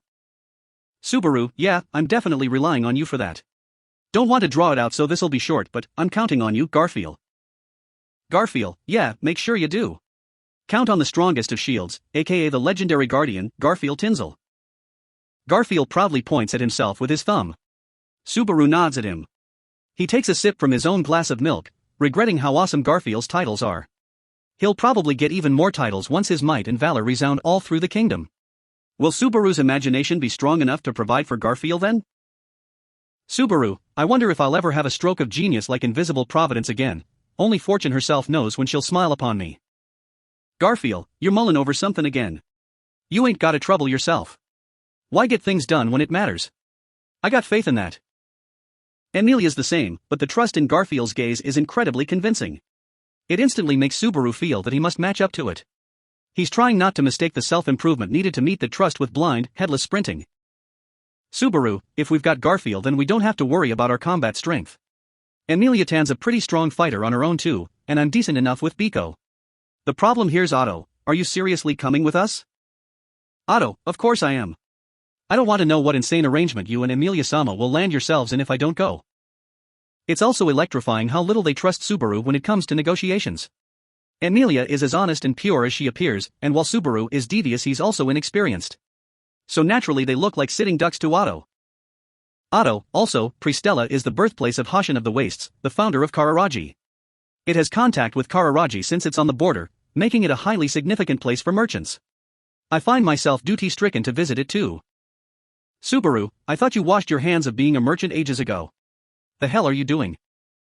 Otto, you are mistaken if you think that I will resign myself to being an internal affairs minister forever. My ultimate goal is still to be a successful merchant with his own shop. This is a necessary road to get there, a necessary road on the path to my goal. Garfield, possible that TH road leads to your death. That stuff about trapping him here is honestly pretty shallow, and if he yearns to go and can help them as internal affairs minister, it makes sense that Otto should join them. Everyone in the mansion knows, for all their banter, that they can't function without Otto. And Otto knows it too, which is why he can't leave. Subaru, or you could just be a masochist, but we'll disregard that. Otto, did you just agree at me in an incredibly impolite way, or am I only imagining it? Subaru, it's not important. Anastasia's going to be there, and we don't know what terms she'll hit us with. We're counting on you. You're on bureaucracy, Garfield's on military. And I'm there to make things fun. Otto, do more. Subaru could try his absolute best, but he will never be stronger than Garfield. He could study his absolute best, but he wouldn't have time to eclipse Otto as a bureaucrat. Subaru, just gotta do what I can do. One of those positive steps to self-improvement that I've mulled over with Biko. Garfield, you're gonna be fine if Amelia-sama and Beatrice re with ya. Mayanine my amazing self gotta cover for Otto. Watch your back for me, yeah. Otto, why does it feel like I'm the greatest burden here? I can't say that I agree with it. Subaru gets serious and Garfield accepts his post of babysitter. Otto grumbles and takes another sip of his liquor. The night grows darker, the mood pleasant. Subaru, now we're gonna be busy tomorrow, so I'm calling it about here. What about you, Garfield? Garfield, I'll stay and drink some more with Otto. Getting pretty close to beating him at Shatranj. Might pull it off now that he's drunk. Garfield disregards Subaru and grabs a game board in pieces from the back of the room. The game is called Shatranj, with rules similar to shogi or chess. Subaru finds himself impressed that every world has these games. Otto is apparently quite good at them, and though Garfield has been trying his hardest, he has suffered losses upon losses. Also Subaru is outrageously good at Othello, but struggles at shogi and chess. Subaru, don't stay up too late. It'll stunt your growth. Garfield, you said that before and so that's what I've been doing, but you're sure this fucking works? Don't feel I grew at all this year. Subaru, Frederica absorbed some of the growth, so your case is complicated. Garfield, fuck you sis. Roars Garfield, baring his fangs as he slams the Shatranj board on the table. Then he hunches over and starts meticulously arranging the tiny pieces. While watching Garfield go at it, Subaru waves to a red-faced Otto. Subaru, don't you get too drunk either. If you wind up hungover and useless, Petra will think even less of you. Otto, I feel like she's been rather harsh with me lately, but perhaps it's just me. Could you have a word with her? Subaru, you mean tell her to try harder? Otto, I was clearly asking you to tell her to be nicer to me. Subaru answers with a bitter smile, telling Otto that it's impossible, and leaves the two to play Shatranj as he exits the room. The crystallites in the hallway tell Subaru that it's almost past midnight. Usually he would be in bed by this hour, but Subaru, wound up running late today. With that excuse, Subaru ignores the staircase to his room on the third floor of the eastern wing, and heads for the women's bedrooms in the western wing. Where? Subaru, mind if I come in? Subaru always knocks on the door. He knows that no one will reply. So does he say it because he has hope? Or perhaps he confirms that there is no reply, so that he doesn't forget. So that he doesn't forget the inferno, always blazing in his chest? Subaru. Subaru opens the door. A pitch-dark room welcomes him. It's a simple room. Its layout is identical to the countless other guest rooms in the mansion, but it plainly lacks in furniture. Just a bed in the middle of the room, windows, their curtains, a small table, and a vase with flowers. Subaru knows that no one will complain, but he still dislikes the austerity. Call it sentimental, but he wishes that the place had some human warmth. Perhaps the day will never come where he manages to disregard that wish as weakness. Emilia, if you could rationalize things that way, I don't think we ever would have found common ground to our arguments. I like you so much just the way you are. Beatrice, it is a vice to want beyond your means, in fact. Subaru, you are reckless on your own, I suppose. But you're not alone anymore, so I'll manage something for you even if you're being greedy, in fact. Subaru, they're coddling me. And Emilia Tan is tantalizing me with those provocative statements. Subaru wishes she would be more careful about saying I like you or you're so cool. He has told her how he feels, but Emilia is too immature for it. Their relationship still has yet to go anywhere romantic. But even supposing it did suddenly go somewhere romantic, Subaru is not mentally ready for it either. Give him 2 more years, no 3 or even more if it's possible. That's the kind of loser he is. Subaru, God, it's so rude of me to go on about Emilia or Beatrice while I'm here. Petra'd beat me up if she heard this. Petra might have the best grasp of romance and its subtleties out of anyone in the mansion. Somehow everyone is terrible at relationships. Roswell leads the charge with his toxic obsession, with the others all having their foibles too. Garfield's feelings for Ram are still a middle school crush, though Subaru has no place to talk. Ram's ideas about extreme loyalty dictating love are perplexing, and Frederica's love life is a complete unknown. Otto sometimes mentions while drunk things about being raked through the mud for philandering, but the consensus is that these claims are lies and pretense. It's a disgrace to these adults that a 13-year-old girl is beating them. Subaru, so how does that stand? I don't think that tendency will change much, even after you wake up. Either because I'm a loser, or because you respect me. Subaru pulls a chair over and seats himself beside the bed. Moonlight slips in through the crack in the curtains, illuminating her face as she sleeps. The light of the moon spills over her pale face, pink lips. She is a sleeping beauty with short blue hair, her curvy body garbed in thin negligee, her chest rising and falling in time with her breathing. She has slept for over a year now. Subaru, got lots of things to tell you today. Since some guests showed up uninvited, and with this crazy offer, I started my day with my usual. Subaru speaks calmly to her as she sleeps. He uses his same comedic phrasing as always, but his tone is incredibly gentle. He speaks as though lulling a child to sleep as he cheerily tells her about his day. She doesn't respond. Even so, these trysts unfold every night. Tonight is rife with things to discuss. Until the moon sits low in the sky, the tale goes on between Subaru and the sleeping beauty. Chapter 4, On the Road. It takes them 3 days before they set out for Pristella. Roswell, I respect Emilia-sama's decision, Aeon, there's nothing urgent for her to do here, so I'm amenable to it. Though it's Thias worrying that their intentions are unreadable. The meeting of the Western Lords, a conference between Margrave Roswell and the other lords under that banner, will be taking place in the mansion of the most neutral lord among them. The lords are generally compliant to Roswell's beat, but some definitely do voice objection and unease about his support for Emilia. Most of the lords are copacetic to Roswell's policy of demi-human favoritism, or really, equality for demi-humans, but half-elves are not commonly regarded as demi-human. Over the past year, they have succeeded in getting some lords to superficially support her through discussions and deals. This conference is, in part, to establish a podium for her to speak with the lords who still stubbornly refuse her. Roswell is leaving the mansion empty to set up that groundwork. Emilia, I'm sorry. I honestly wanted to attend the meeting too, but Roswell, it would backfire. The purpose of this meeting is so that you may speak with them later, meaning that it would be foul play to reveal you at this stage. However, if you could calm the confusion and silence the rebelling lords with some masterful piece of oration, that will all be nice. Emilia, I don't think I can manage that yet. Okay. I'll behave. Emilia purses her lips and casts her gaze down in frustration. Roswell nods at her, satisfied. Subaru does want to object to Roswell's somewhat sarcastic tone, but at least it means the guy is speaking with her more sincerely. It's infinitely better than last year, when Roswell blatantly kept Emilia the accessory away from the political issues, or so Emilia divulged to Subaru after he complained about it. Roswell makes a far more dependable supporter now that he's being proactive. But since his motives are questionable, it's only half as beneficial as it initially seems. Subaru, assuming that Petra's definitely going to the meeting, who's left in the mansion? Roswell, Anne Rose and her associates YEI'll be attending. I doubt there will be any issues if Klein Cohen is present, considering his favoritism for Petra.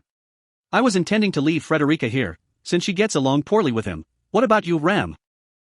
Ram, I shall accompany you as you desire, Roswell-sama.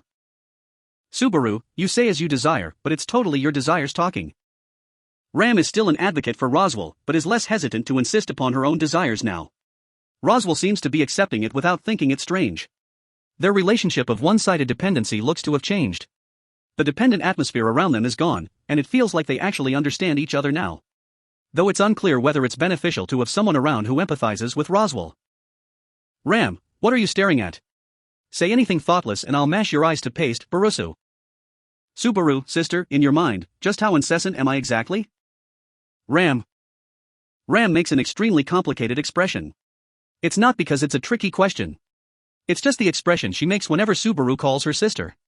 She doesn't dislike it, but it doesn't feel legitimate. Since she has yet to recover her memories of REM, those years of being worshipped by her little sister are still lost to the void. Roswell, it would worry me were it only Emilia-sama and yourself leaving, but I'm sure that you'll be fine with Garfield and Otto-kun accompanying you. Otto-kun will keep you from bumbling into any horrendously awful agreements, and Garfield resolves the worst of problems by pulverizing them while you flee. Emilia, but I think that'd cause so many problems too. I'll do my best to keep it from coming to that. Subaru, leave pressuring them to me, Emilia-tan. I'll be right on them whether it's Anastasia-san or Julius.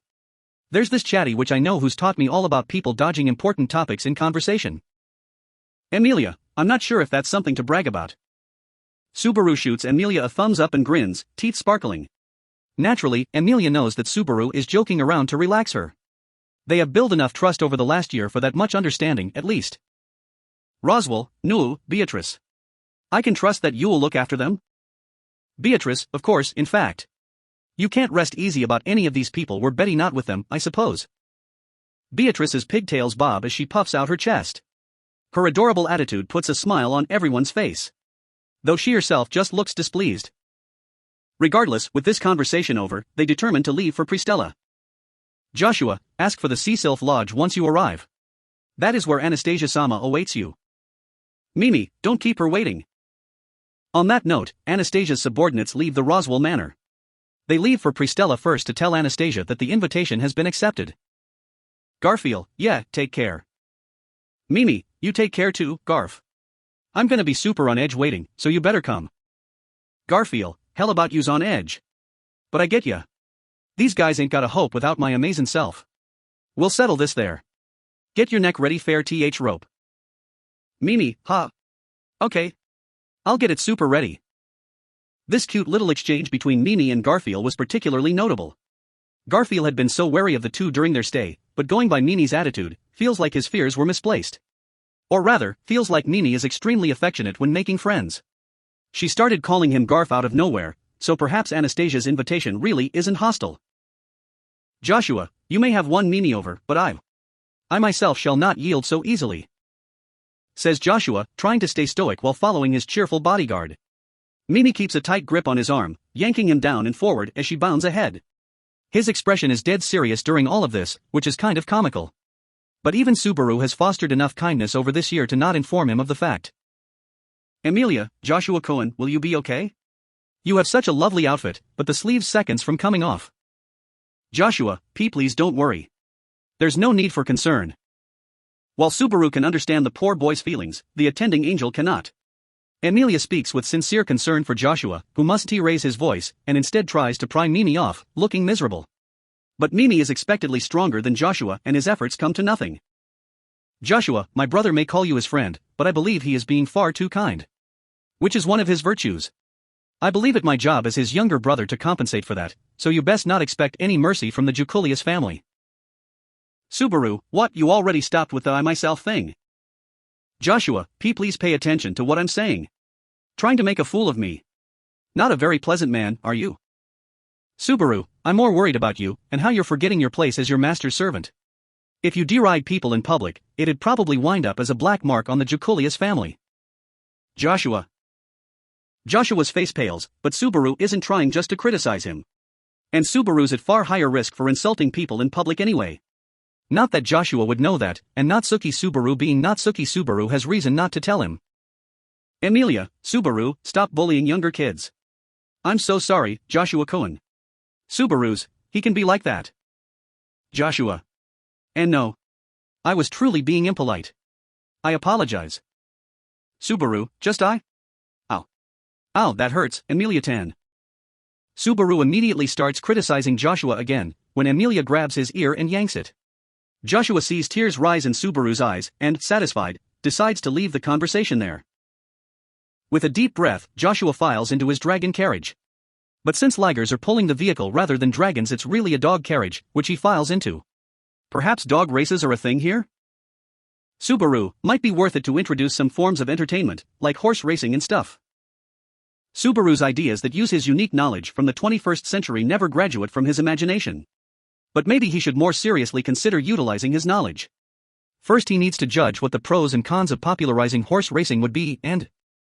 Emilia, what's up, Subaru? You look like you're thinking of something so devious. Subaru, got a rare flood of ideas from my unique knowledge from the 21st century. Like a burst of Subaruisms. Emilia, oh, you thought of another new topping? I like the mayonnaise, and I like the tartar sauce too. Subaru, this time I'm thinking unique in a way that the populace would never conceive. Incidentally, the Roswell mansion carries a stockpile of tartar sauce, just like it does mayonnaise. Basically everyone here likes it, but it doesn't entirely satisfy Subaru. While all this chit-chat is going on, Joshua and Mimi get ready to leave, and their carriage begins to move. They aren't sitting on the coachman's seat to drive. Mimi just mounts one of the two ligers and controls their course directly. Her white robe flutters as she smiles cheerfully. Mimi, okay. See you two and Garf later. They pleasantly see Mimi off, and wave goodbye to a wary Joshua through the window too. 2 days after seeing them off, Subaru and the others leave for Pristella. Otto, it will take us over 10 days to get there, even if we hurry. We have no real need to hurry either, so let's relax and take our time. Nobody has any objection to Otto's plan. He is the one most accustomed to traveling among them, and he probably holds the median value in their group for physical resilience. If they travel at a pace that puts no strain on him, then everyone should enjoy a safe journey. Otto, considering the carriage's load, we will have Frufu and Petrashjan pull the carriage. And since we plan not to camp anywhere, we should be fine with only the bare minimum of emergency supplies. Garfield, no good fare body just sit there in a carriage whole time, Otto. Otto, if that's what you think, you're always free to leave the carriage and run. Garfield, yup, that's what'll do. Emilia, that's what you'll do? With this little scene where Garfield and Otto's usual banter shocks Emilia, the journey to Pristella begins. But, having said that, the journey itself proceeds without issue. They have some trouble when they cross borders into non-Mathers territory, or when passing through other lords' gates, but the issue is more or less resolved by flashing the Mathers family crest or showing Emilia's presence. This itself is liable to stir up trouble too, but they come across no one plotting anything nefarious because of this journey. When wild dogs or witch beasts appear on the road, foolishly trying to attack the carriage. Garfield, perfect. Been wantin' t-smack some critters around. Garfield violently tears through the group, scaring away the instigating animals. His perfect work as a bodyguard actually makes the poor witch beasts sympathetic.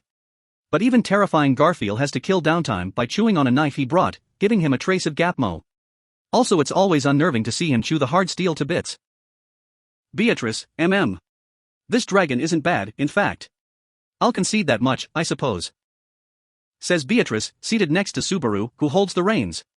Perhaps it's a surprise, but Otto isn't the only one tasked with driving. It took a year of trying and a dragon that knows Subaru's idiosyncrasies, but he can drive a carriage now. Is one thing you could say, but this is Petrash and Otto's dragon Frofo. Though, the only other dragons that the Roswell mansion keeps are Rascal and Peter. Of course Subaru's familiar enough with them to name them. Subaru, how about less condescension and more helping me with the reins? Petrash is abounding in maternal spirit, I'm sure she'll be nice to you too, Biko. Beatrice, I'd rather not, in fact. Actually, that dragon is quite plainly glaring at me, I suppose. She doesn't consider me a friend, in fact. What are these horrendous lies about maternal spirit, I suppose? Subaru, hey, there'll be no bad-mouthing Petrash. I'll never let anyone insult Emilia Tan, REM, you, or Petrash. Beatrice, you include me in your list, but still won't let me, I suppose? Subaru, when it's someone on the list, they're being naughty. Beatrice tries to escape, but it's impossible on the narrow driver's platform. Subaru grabs her by the scruff of the neck and draws her near, setting her on his lap as she struggles. He attempts to sentence her to tickle torture, when a strand of her hair brushes across his nose, making him sneeze dramatically, and the carriage swerves. Otto, Natsuki-san. Don't let them do anything odd. If they exit the windbreaker blessing, we're all going to have a terrible time with the motion sickness. Subaru, sorry. Biko was being so much fun that I just... Beatrice, don't you try to make this Betty's fault, in fact. Subaru just went and stop tickling me, I suppose. Sto, fwahihi. Otto sighs at the two as they play. Emilia giggles. Emilia, they really get along so well. Not too long ago, I never would have imagined that Subaru and Beatrice would be so close. Otto, personally, I can't believe that they were ever apart. It's almost sickly how sweet Beatrice-chan is, and how doting Natsuki-san is. Emilia smiles solemnly, looking something like a mother or older sister to Otto's eyes. But Otto isn't tasteless enough to point it out, or to encourage Subaru's antics. Otto, we'll leave them to their merriment while we discuss something more important. That is, we will discuss the goals of Anastasia's faction, and how we will respond to them. Emilia, they're not trying to just put us in their debt. Otto, the first of the 3 years in the selection has passed, making this the final opportunity to establish definite groundwork. Once we establish our footing here, we will secure our support base at the meeting of the Western Lords. If you ignore that the other factions had that issue resolved from the beginning, we should be about equal to them in our progress. Emilia, where is Anastasia sitting right now? Emilia has been estranged from the exact movements of the other factions for a while. Because they needed to train Emilia from scratch on how to be a politician, and let her acquire the skills she needs, rather than panic her with unneeded information. Roswell and Otto, the internal affairs duo, understood that as her reasoning for focusing her attention elsewhere, and also understand that it ought to be safe to remove some of those restrictions on this journey. So Otto nods to Emilia and begins mentally organizing the facts. Otto, first we will discuss the support for the candidates as of the present. Initially, Duchess Crush Karsten and Anastasia Hoshin were generally understood as the sure winner and the competition. The other 3 factions, including yours, if you'd allow me to be blunt, they're somewhat seen as space fillers. Emilia, I can't deny that. But from what you're saying... Otto, exactly. Common opinion has changed over this last year. Because the other 3 factions, starting with yours, have made notable achievements. The most conspicuous achievements from the Emilia faction, predictably, are the defeat of Sloth and the White Whale. Crush's faction was the one leading the offensive against the whale, but Crush herself has publicly stated the greatness of Sir Natsuki Subaru's contribution to the effort. Though the other factions were helping, Subaru headed the Sloth offensive. Both achievements instantly drew public attention to the previously disregarded Emilia. Emilia also stands out negatively due to her heritage. For better or for worse, Emilia is widely acknowledged as the topic of much gossip and rumor. The other unknown candidates, Felt and Priscilla, have also been given similar benefits. Priscilla Bariel has done remarkable work. After inheriting land from her deceased husband, late Bariel, she used Lugnika's unfortunate position as a nation bordering the long hostile Valachian Empire to her advantage, and instantly made allies of the neighboring territories in the confusion. Almost like magic, she pacified Wallachia and made allies of the lords. Then she revitalized lands that had been ruined by war. In this short time frame, she has definitely shown good prospects. She also has her overwhelming attitude and her looks going for her. Southern Lugnica grows more and more supportive of her by the day. Meanwhile, Felt has Reinhardt van Astria and the territories of the Astria family. Relative to the other candidates, she is stuck in the shadow of her knight. The title of Sword Saint, as overwhelmingly famous as it is not especially useful when choosing a new ruler. The attitudes of the local lords, including those in the Astria domain, veer closer to distrust than caution. But Felt overcame this poor situation quite unexpectedly. Rather than consult the powerful nobles who could stymie the other candidates, she assembled those who had resigned from office and commoners on the streets. Felt is stupidly good at picking out those with hidden aspirations, or talented people who were never given a chance. Never mind the rumors about her having royal blood, she can identify people's talents and assign them to a post, which is perhaps the most important quality in a leader. From that small trigger, the Astria household and its surrounding territories burst into activity, while the onlooking lords began to slowly change their tune. It's still just a small spark, but she is definitely carving herself a place in history. Nobody important in this nation is ignoring her. Otto is where each faction is now. Our faction is quite notable for its achievements, but the other 2 parties have a more stable foundation. Though, I believe that we could disregard that if the sizable hair offensive were officially acknowledged. Emilia, Otto Cohen, you're saying the same things as Subaru. But maybe this means it's safe to take a narcissistic view, and say that we're about in the middle. Otto, for now. Yes. But, there have been some changes on Duchess Karsten's front. Ones that are to our benefit. Emilia, to our benefit? Otto, yes. Duchess crush Karsten, as if she's a different person, has lost some of her luster over this year. She used to be stern in both public and private affairs, someone that the supporters of the previous Duke Karsten couldn't help but accept. Something has changed in her politics and policies. She has become less decisive, and plainly gives a soft impression. Rumors have spread that she attempted her best to serve the unwomanly role of Duchess, but finally her true colors have come through. She's apparently busy dealing with unsatisfied subjects and lords, even calling upon the previous, retired Duke's assistants. Otto, people were certain that she'd win the selection, being that she secured the first achievement with the White Whale offensive, but it's unclear what exactly led to her downfall. Emilia-sama, be sure to keep vigilant. Emilia, I see. Emilia lowers her eyes, full of gloom. She can't help but feel sympathetic for her rivals, but Otto finds that stance dangerous and fragile. They're eventually going to oppose each other.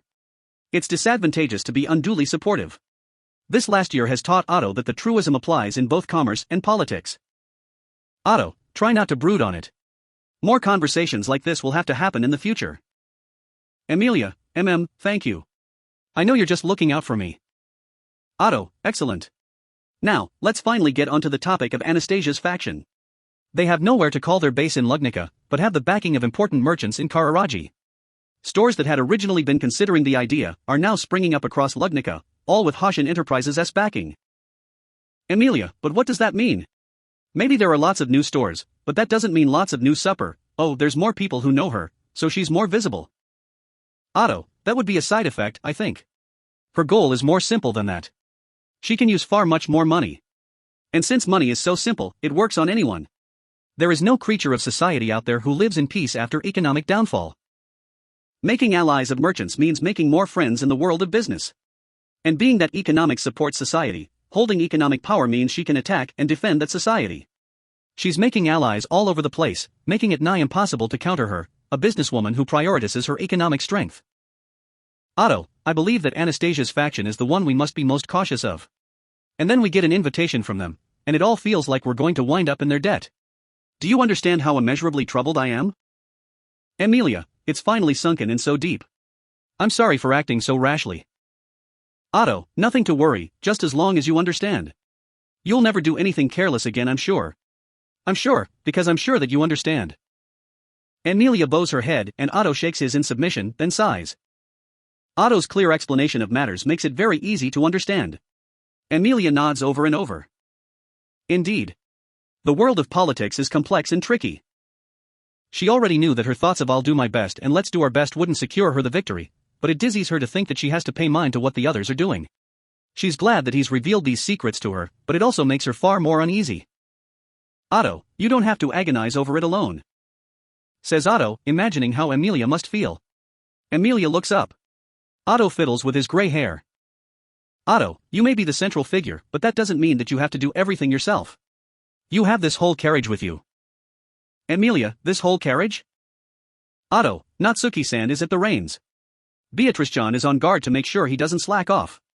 Garfield is keeping lookout atop the carriage, and I am the one who planned our itinerary.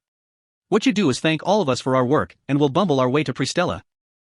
Emilia's eyes widen, comprehending what Otto means. And it's funny, because this indirect phrasing reminds her of someone else. Emilia, Otto-kun. You sound so much like Subaru. Otto, what? Truly. Oh no, he must have infected me over all this time spent with him, and no, please no, this terrifying thought just. Subaru, hey, Otto. What are you talking so cheerily about with Emilia-tan? Emilia-tan smiles are my diet, so you better not steal any. Otto's shoulders hitch up as the person in question butts into the conversation. Otto's reaction makes Emilia smile, and Otto smiles back, looking defeated.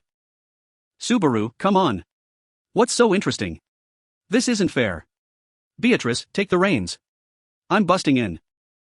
Beatrice, AUH. No, in fact. Stop, I suppose. I can't. It'll flip over. It's going to flip over, in fact. Look, she's going to flip it over, I suppose. Hearing the yells from the driver's seat, Otto resignedly gets to his feet. A certain impatient knight must be hitting his limit. Time to swap places and visit the dragons. Emilia, Otto-kun. When Emilia calls Otto from behind as he prepares to move to the driver's seat. He glances back at her, and his breath catches. Emilia's trusting smile stabs him through the chest. Amelia, I know I'll cause some problems, but I'll still do my best. I'm counting on you. Otto, yes, please do. I'll take my own enjoyment in the scraps. Amelia, that also sounded kind of like Subaru. With a bitter smile, Otto steps over to the driver's platform.